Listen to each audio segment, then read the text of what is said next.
Hello students, welcome to the class. Students, in the last video we were know about history of computer. Now we will learn about generations of computer. The modern age of computer started with ENIAC. Modern age आधुनिक काल में computer जो है ENIAC के साथ start हुआ था, शुरू हुआ था। पहला कंप्यूटर ENIAC था। The development of computers can be divided into various generation based on the technology used in them. Computer क्या हुआ, धीरे धीरे विकसित होता गया। तो उनमें जो तकनीक उपयोग किया गया उसके आधार पर कंप्यूटर के विकास को विभिन्न पीढ़ियों में विभाजित किया गया है। Generations of computer means improvement in the state of computers. Computer की पीढ़ियों का मतलब है कंप्यूटर में विकास होना। कैसे समय के साथ कंप्यूटर में हार्डवेयर सॉफ्टवेयर वो बदलते चले गए। Now we will discuss the different generations of computer. अब हम लोग अलग अलग पीढ़ियों कंप्यूटर के पीढ़ियों के बारे में डिस्कस करेंगे। First generations of computer, computer की पहली पीढ़ी 1940 to 1956। The computers developed between 1940 to 1956 are referred as first generation computers। Computer 1940 और 1956 के बीच जो कंप्यूटर विकसित हुई उसे हम पहली पीढ़ी कहते हैं। Computers used vacuum tubes and magnetic drums in this generation. इस जनरेशन में कंप्यूटर जो है वो वैक्यूम ट्यूब का उपयोग करके मैग्नेटिक ड्रम का उपयोग किया जाता था उस कंप्यूटर में। They were very large and expensive. वे बहुत बड़े होते थे और बहुत ही महंगे होते थे। They used a great deal of electricity and generated a lot of heat. उस टाइम के जो कंप्यूटर थे वो बहुत ही ज़्यादा बिजली का खपत करते थे, बिजली का उपयोग करते थे और बहुत ही ज़्यादा गर्मी उत्पन्न करते थे। उस कंप्यूटर की वजह से बहुत ही ज़्यादा गर्मी होती थी। Only one problem could be solved bye them at a time. और उस कंप्यूटर पर उस समय सिर्फ एक ही प्रोग्राम को, एक ही एप्लीकेशन को चलाया जा सकता था एक समय पर। मतलब अगर आप उस पर अलग अलग तरह के काम करना चाहते हैं एक साथ तो वो आप नहीं कर सकते। एक समय पे आप एक ही काम कर सकते। उस समय पे ऐसा किया जाता था। धीरे धीरे बदलता चला गया कंप्यूटर का रूप और वह विकसित होता हुआ चला गया। उस समय के कंप्यूटर के एग्जाम्पल हैं जैसे ENIAC एंड यूनिवैक। यहाँ पे मिस्टेक्स हैं, UNIVAC होगा। Okay. Second generation of computer, computer की दूसरी पीढ़ी 1956 to 1963। The second generation computers were based on transistors। दूसरी पीढ़ी की जो कंप्यूटर थी वो ट्रांजिस्टर पर बेस्ड थी, वो ट्रांजिस्टर से ही बनी थी। It means that transistor replace the vacuum tubes that were used in the first generation computer. Second generation में क्या हुआ, वैक्यूम ट्यूब्स जो पहले उपयोग किया जाता था उसका जगह किसने ले लिया, ट्रांजिस्टर ने ले लिया। Transistors are smaller in size compare to vacuum tubes. Vacuum tubes की तुलना में ट्रांजिस्टर का जो साइज था वो आकार जो था वो छोटा था। पहले कंप्यूटर क्या हुआ, फर्स्ट पीढ़ी में जो था उसमें वैक्यूम ट्यूब का उपयोग किया जाता था जो कि बड़ा होता था। फिर सेकेंड जनरेशन में क्या हुआ, ट्रांजिस्टर का उपयोग किया गया जो कि उससे छोटा था। Programming became easier with this computer. इस कंप्यूटर से प्रोग्रामिंग करने में वो क्या हुआ, आसान होने लगा। इस कंप्यूटर की मदद से आसान तरीके से प्रोग्रामिंग किया जा सकता था, किसी भी प्रोग्राम को कर सकते थे।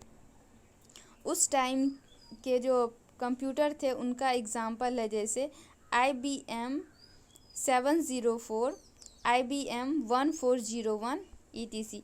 ये उस टाइम के कंप्यूटर हैं, सेकेंड जनरेशन के ये कुछ एग्जाम्पल्स हैं। Third generations of computer 1964 to 1971। Computer की तीसरी पीढ़ी जो कि 1964 से 1971 के बीच की थी। Transistors were replaced by integrated circuit in third generation of computer. Computer की तीसरी पीढ़ी में ट्रांजिस्टर का प्लेस जो है वो कौन ले लिया, इंटीग्रेटेड सर्किट ले लिया। IC is a small electronic device consist of millions of transistor in it। IC एक छोटा इलेक्ट्रॉनिक डिवाइस है जो अरबों ट्रांजिस्टर से मिलकर बना हुआ है। ये IC डिवाइस है, इसमें बहुत सारे ट्रांजिस्टर को लगाया गया तब जाके ये IC बना। Speed and efficiency of computers were increased. इससे क्या हुआ, थर्ड जनरेशन में ये जो IC आया इससे क्या हुआ, कंप्यूटर्स की स्पीड जो है वो गति बढ़ गई, उसकी एफिशिएंसी बढ़ गई। Different programs could be run on these computers simultaneously. इस पे अब एक साथ जो है वो कई सारे एप्लीकेशन को चलाया जा सकता था। Data storage capacity was increase. Data storage की भी क्षमता वो बढ़ गई थी। उस टाइम के जो कंप्यूटर थे उनका एग्जांपल है IBM 360। IBM 360 ये थर्ड जनरेशन की कंप्यूटर थी। अब हम लोग पढ़ेंगे fourth generation of computer. The fourth generation of computers were produced after 1971। Fourth generation, चौथी पीढ़ी जो थी कंप्यूटर की वो 1971 के बाद शुरू हुई, जो कि अभी तक है till now, 1971 to till now. Fourth generation अभी कंप्यूटर की कौन सी जनरेशन चल रही है, फोर्थ जनरेशन चल रही है। Microprocessor were used by this computers in place of integrated circuit. अब क्या हुआ, तीसरी जनरेशन जो थी थर्ड जनरेशन उसमें IC का उपयोग किया जाता था, इंटीग्रेटेड सर्किट का। अब वो चेंज हो गया, उसके जगह पे किसका उपयोग किया जाने लगा, माइक्रो प्रोसेसर का उपयोग किया जाने लगा कंप्यूटर में। A microprocessor is a small chip that consist of a number of integrated circuit in it. एक माइक्रो प्रोसेसर जो है वो छोटा चिप होता है, जो वो चिप जो है, यह जो चिप है ये हजारों IC से मिलकर बने हुए होते हैं। Computers are now smaller, faster and have large memory. Computer जो है अब वो छोटे होते गए और तेज काम करने लगे, और इसमें मेमोरी जो होती थी वह पहले की तुलना में अधिक होती थी। जैसे जैसे समय बदलता गया कंप्यूटर छोटा होता गया, तेज़ होता गया, सस्ता होता गया, उसकी मेमोरी पावर बढ़ती चली गई। To share information this can be linked with networks like internet. किसी भी इंफॉर्मेशन को शेयर करने के लिए आप इसे नेटवर्क लाइन इंटरनेट से कनेक्ट कर सकते हैं। This computers can run many programs at a time.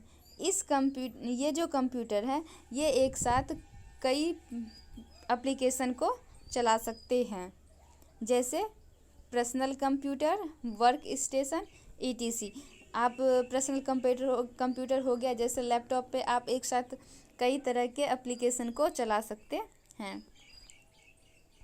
Next है 5th generation of computer, computer की 5वीं पीढ़ी, जो कि अभी तक आया नहीं है, अभी 4th जनरेशन ही चल रहा है।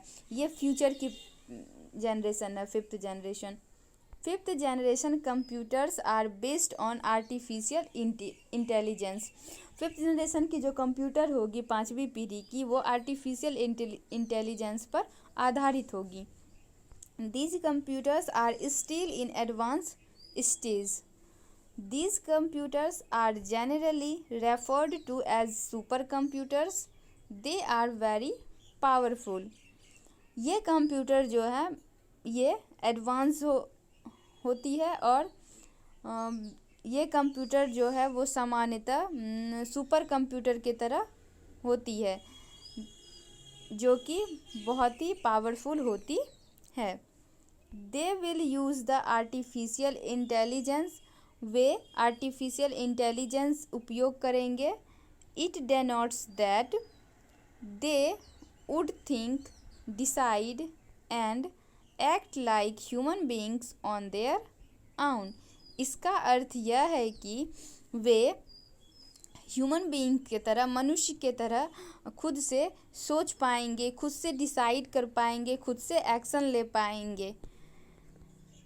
ए super computer may further increase the speed and reduce the processing time to second.